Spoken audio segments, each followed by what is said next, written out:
ನಮಸ್ತೆ ವೀಕ್ಷಕರೇ.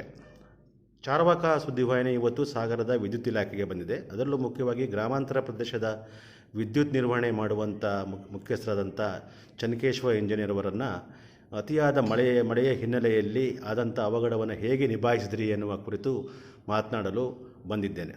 ಸರ್ ನಮಸ್ತೆ. ನಮಸ್ಕಾರ ಸರ್, ಈಗ ಕಳೆದ ಸರಿ ಮಳೆ ಭಾಳ ಕಮ್ಮಿಯಾಗಿ ಒದ್ದಾಟ ಆಯಿತು.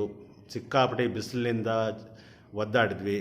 ಆದರೆ ಕೇವಲ 18ರಿಂದ 20 ದಿನದಲ್ಲಿ ಮಲೆನಾಡಿನ ಜೀವನಾಡಿಯಾದಂಥ ಶರಾವತಿ ತುಂಬಿ ಹರಿದು ಲಿಂಗನಮಕ್ಕಿ ಅಣೆಕಟ್ಟು ತುಂಬುವ ಹಂತಕ್ಕೆ ಬಂತು.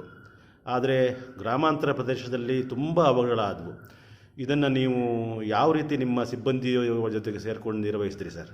ಈಗ ನಮ್ಮದು ವ್ಯಾಪ್ತಿ ಸಾಗರ ವಿಭಾಗದಲ್ಲಿ ಹೊಸನಗರ, ಸೊರಬ, ಸಾಗರ ವ್ಯಾಪ್ತಿ ಬರುತ್ತೆ.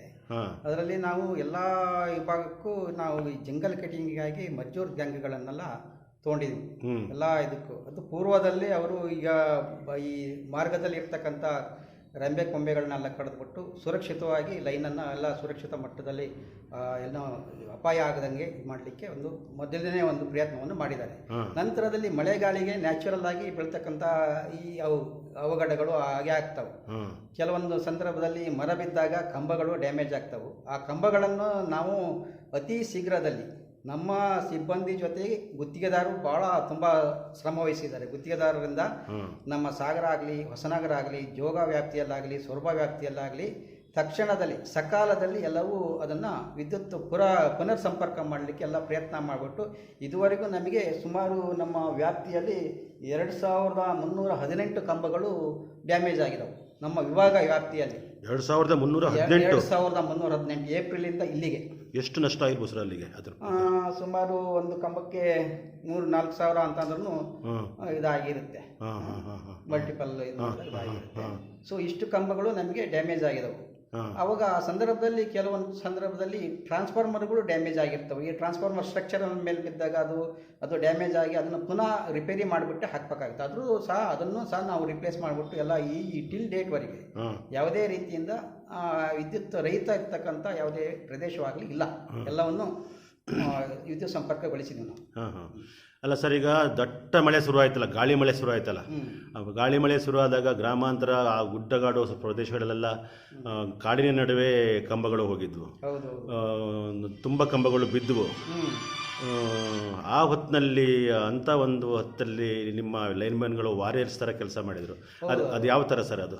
ಅಲ್ಲ, ಅದನ್ನು ಅನಿವಾರ್ಯವಾಗಿ ಮಾಡಲೇಬೇಕಾಯಿತು. ಯಾಕೆಂದರೆ ನಮ್ಮಲ್ಲಿ ಇರ್ತಕ್ಕಂಥ ಎಲ್ಲ ಸ್ಕಿಲ್ ಇವರಿದ್ದಾರೆ ಲೈನ್ಮ್ಯಾನ್ಗಳು, ಅದನ್ನು ಯಾವ ರೀತಿಯಾಗಿ ನಿಭಾಯಿಸಬೇಕು ಅನ್ನೋದನ್ನು ಕ್ಲೀನಾಗಿ ಅದನ್ನು ಆ ಸಂದರ್ಭದಲ್ಲಿ ತುಂಬ ಪ್ಲಾನಿಂಗ್ ಮಾಡಿಬಿಟ್ಟು ಅದಕ್ಕೆ ಸಂಬಂಧಪಟ್ಟಂಗೆ ಗುತ್ತಿಗೆದಾರರಿಗೂ ಸಹಕಾರ ನೀಡಿ ಗುತ್ತಿಗೆದಾರರಿಂದ ಅದನ್ನು ಯಾವ ರೀತಿಗೆ, ಈಗ ಸಪೋಸ್ ಎಲ್ಲ ಕಡೆನೂ ನಮ್ಮ ಲಾರಿಗಳು ಹೋಗಲ್ಲ, ಲಾರಿಗಳು ಹೋಗಲ್ಲ, ಅವರು ಹ್ಯಾಂಡ್ ಕಟ್ಟಲ್ಲಿ ತೊಗೊಂಡು ಹೋಗ್ಬೇಕಾಗುತ್ತೆ ಅಥವಾ ಹೆಡ್ ಲೋಡಲ್ಲಿ ತೊಗೊಂಡು ಹೋಗ್ಬೇಕಾಗುತ್ತೆ. ಈಗ ಬ್ಯಾಕ್ವರ್ಡು ದೆನ್ನು ಈ ಜೋಗ ಕಡೆಯಲ್ಲ ಎಲ್ಲ ಗುಡ್ಡಗಾಡು ಪ್ರದೇಶಗಳು, ಆ ಗುಡ್ಡಗಾಡು ಪ್ರದೇಶಗಳಲ್ಲಿ ಎಲ್ಲೋ ಕಂಬಗಳನ್ನು ನಿಲ್ಲಿಸಿಟ್ಟಿರ್ತಾರೆ, ಅದನ್ನು ಎತ್ಕೊಂಡು ಹೋಗ್ಬೇಕಲ್ಲ.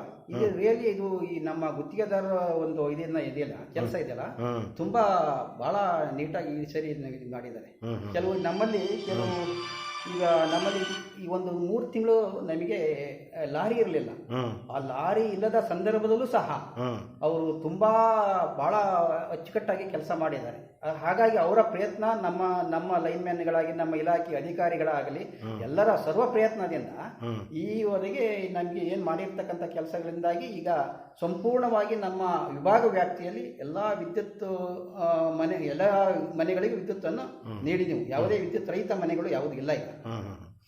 ಸರ್, ಈಗ ಗುಡ್ಡಗಾಡು ಪ್ರದೇಶದಲ್ಲಿ ಹೆಡ್ ಲೋಡ್ ಮಾಡಬೇಕು ಅಂತ ಹೇಳಿದ್ರಲ್ಲ, ಒಂದು ಲೈಟ್ ಕಂಬ ಎಷ್ಟು ವೆಯ್ಟ್ ಬರುತ್ತೆ ಸರ್?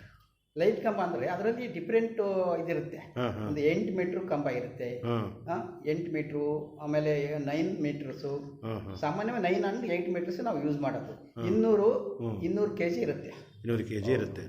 ಸೊ ಎಷ್ಟು ಜನ ಸೇರಿ ಅದನ್ನು ಹೊರತಾರೆ ಸರ್? ಅಲ್ಲ ಅದು ಆ ಸಂದರ್ಭ ನೋಡ್ತಾರೆ ಅದನ್ನ. ಹಾಂ ಹಾಂ ಹಾಂ ಈ ಕೆಲವೊಂದು ಸಂದರ್ಭದಲ್ಲಿ ಯಾಕೆಂದ್ರೆ ಹಾಂ ಅಲ್ಲಿ ಇರ್ತಕ್ಕಂಥ ಜನ ಇವ್ರನ್ನು ಬಳಸ್ಕೊಂಡ್ಬಿಟ್ಟು ಲೋಕಲ್ ಜನ ಲೋಕಲ್ನ ಬಳಸ್ಕೊಂಡ್ಬಿಟ್ಟು, ಯಾಕೆಂದ್ರೆ ಆ ಸಂದರ್ಭದಲ್ಲಿ ಅವರು ಆ ಮಾಡ್ತಕ್ಕಂಥ ಕೆಲಸದಲ್ಲಿ ಆ ರೋಡು ಬಹಳ ಸ್ಟೀಪ್ ಆಗಿದ್ರೆ ಅದನ್ನು ಬೇರೆ ಜನನ ಬಳಸ್ಕೊಂಡ್ಬಿಟ್ಟು ಇದ್ ಮಾಡ್ತಾರೆ. ಮಾಡ್ತಾರೆ, ಸಮೂಹವಾಗಿ ಹೌದು, ಮಾಡ್ತಾರೆ.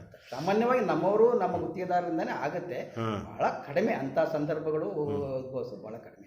ಸರ್, ಈಗ ಅಂಥ ಕೆಲಸಗಳೆಲ್ಲ ಮಾಡ್ತಾರಲ್ಲ, ಅವರಿಗೆ ಸೇಫ್ಟಿ ಮೆಜರ್ ಗುತ್ತಿಗೆದಾರರು ಅಥವಾ ಇಲಾಖೆನ? ಗುತ್ತಿಗೆದಾರರು ಸೇಫ್ಟಿ, ಅವರು ಲೇಬರ್ಸಿಗೆ ಅವ್ರು ಸೇಫ್ಟಿಯನ್ನು ಇದು ಮಾಡ್ಕೊಂಡಿರ್ತಾರೆ.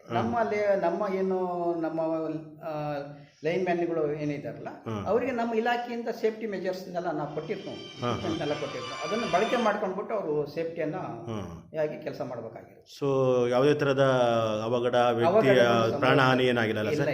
ಇಲ್ಲ ಆಗಿಲ್ಲ. ಅಂದರೆ ಈ ವಿದ್ಯುತ್ ಕಂಬ ಬಿದ್ದು ಕಾಡು ಪ್ರಾಣಿಗಳಿಗೆ ಏನಾದ್ರು ಸಮಸ್ಯೆ? ಕಾಡು ಪ್ರಾಣಿಗಳು ಅಂತಂದ್ರೆ ಕೆಲವು ಈ ನಮ್ಮ ಸಾಕು ಪ್ರಾಣಿಗಳು ಇದಾಗಿದೆ. ಕೆಲವೊಂದು ಕಡೆ ಈಗ ಲೈನ್ ಬಿದ್ದಾಗ ಹರಿದು ಬಿದ್ದಿರುತ್ತೆ, ಸಡನ್ ಆಗಿ ಯಾವುದೋ ಲೈನ್ಗೆ ಅದನ್ನ ತಾಕಿರೋದಾಗ್ಲಿ, ಆ ಸಂದರ್ಭದಲ್ಲಿ ಅವು ವಿದ್ಯುತ್ ಪ್ರವೇಶಿಸಿ ಹೋಗಿರ್ತಕ್ಕಂಥ ಕೆಲವೊಂದು ಇದಿದೆ ಬಿಟ್ಟರೆ ಅಂತ ಏನು ಮೇಜರು ಏನೂ ಆಗಿಲ್ಲ.